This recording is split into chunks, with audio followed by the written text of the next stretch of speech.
Bloodline El Salvador, Chapter 2. A month later, Nadia began to get nauseous in the morning. At first, she took refuge in denial, refusing to believe the truth. When she finally admitted to herself what she had known all along, she plotted ways to terminate the pregnancy. Hatred choked her every waking thought, and she wanted more than anything else in the world to slaughter the demon growing inside her. She hitchhiked and walked 50 miles to the closest town large enough to have a doctor. Exhausted and disheveled, Nadia trudged drearily through the town. She cradled her growing belly in both arms, head down, focusing on one step at a time. She didn't have the strength to even wipe the sweat streaming down her face, the salt stinging her eyes and blurring her vision. She couldn't explain why, but something made her look up. She realized at the start that she was passing a Catholic church. Pangs of guilt immediately tormented her. The church was everything in the village in which she grew up. The Jesuit priests were the only access the poverty-stricken villagers had to medicine and medical care. All spiritual guidance came directly from the church, and all the church's ideals and beliefs were ingrained deeply into the villagers' collective consciousness. To even consider ending an unborn child's life was an unthinkable abomination of all the teachings the church had instilled within her. Nadia's resolve began to weaken and then crumbled completely. She sank to her knees in the middle of the dirt road in front of the church, sobbing.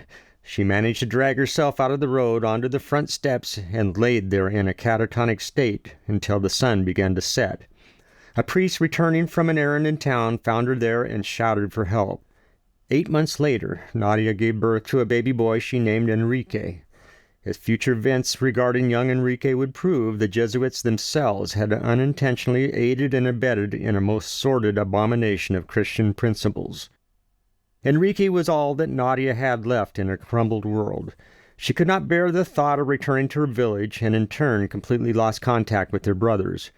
She took her baby to the fields and worked whenever she could, but soon realized that neither she nor her baby was going to survive in the countryside for long. Little Enrique was constantly suffering from diarrhea and one infection after the other. Nadia suspected the filthy water they were forced to drink, but she didn't have the know-how or the means to obtain clean drinking water.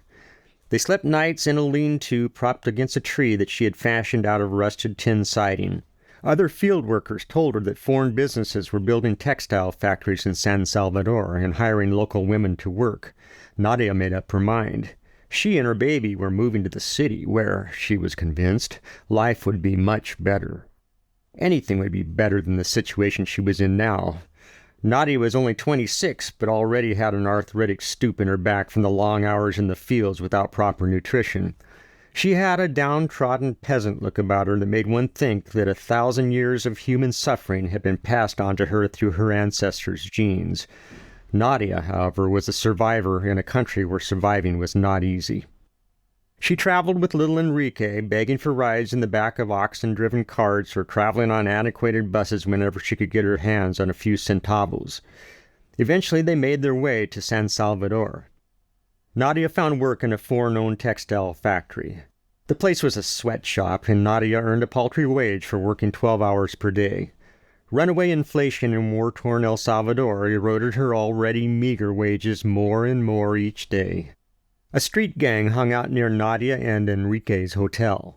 One day the gang approached Nadia to deliver kilos of cocaine to a wealthy family who lived in a walled, guarded estate in a plush neighborhood. A woman was less likely to get searched by soldiers and police patrolling the streets. Even in a wealthy neighborhood, they would assume that she was a domestic on her way to or from work in one of the many walled estates. Nadia understood the risk she was taking, but the temptation of adding a few more colones to relieve her desperate situation was great. Besides, the Policía Nacional was so overwhelmed dealing with the various urban terrorist groups that common crime had a very low priority in San Salvador. Enrique grew up watching gang members coming in and out of the dark, musty room that he and his mother shared in the hotel. By the time he turned 12, he was already well connected with many of the young criminals who hung out in the street of San Salvador's central district. Enrique was an extremely cruel, emotionless young man. He felt nothing when he inflicted pain upon a fellow human being. As far as he was concerned, his victims had something he wanted, and Enrique would get that something no matter how much they had to suffer. At nearly 6 feet tall, 14-year-old Enrique Villalobos was already tall for a Salvadoran. He had a thin, wiry build and the coloring of a typical mestizo. Coupled with mean, beady black eyes, his pinched, narrow face gave Enrique a distinctively rat-like appearance. His left cheekbone had a large indentation the shape of a half-moon, the results of getting hit with a section of lead pipe in a street fight. This was not surprising. Even Enrique's conception was a violent one. Enrique left the sweltering room and strode across the dark blue-tiled walkway into the courtyard. 20 dilapidated rooms form a square around a squalid open-air courtyard. Worn clothing hung from crude clotheslines, and the reek of mildew underscored the depressing poverty of the hotel's inhabitants. He took a left past the stench of the common urinal and hurried out the gateway into the humid tropical night. When Enrique left the room at 7 o'clock that night, his mother still hadn't returned home from work. He fingered the smooth plastic shell of the switchblade in his pocket and headed for the Mercado Central District. Opportunity was easier to find this time of night. The streets weren't so crowded, and there was a better chance of catching an unsuspecting shop owner alone in his shop. Enrique soon found a likely victim in a small watch shop just up a narrow alleyway. The shopkeeper was hunched over a glass counter, meticulously counting watch parts, and didn't notice when Enrique quietly slipped into the store. The shopkeeper was an older, heavy-set man with a jeweler's visor perched on top of slick-back gray hair. Enrique quickly strode up to the counter and grabbed a handful of the shopkeeper's hair. He pulled the old man's head backwards by his hair and tucked the blade of his knife firmly across the shopkeeper's exposed larynx. "Where's the money, old man?" hissed Enrique. "You better give me the money quick, or I slit your throat, old man." The shopkeeper wisely hadn't made a sound up to now. With eyes wide open in terror, he made some curious noises in his throat and motioned with his arm to a shoebox under the counter. Enrique slowly sidestepped around the corner, firmly guiding the shopkeeper by his hair. Enrique slammed the shopkeeper against the wall and kept him propped up with a switchblade, resting its sinister edge across his throat. He let go of the man's hair and grabbed the currency with his free hand. There wasn't a lot of money in the shoebox, but it was still more than his mother made in 3 days at the sweatshop. Enrique stuffed the money in his shirt and grabbed the shopkeeper by the hair again. He drew the switchblade a little harder across the shopkeeper's throat until a thin line of red blood began to bead up behind the path of the blade. The shopkeeper's knees buckled underneath him and he slid down the wall, landing hard on his seat.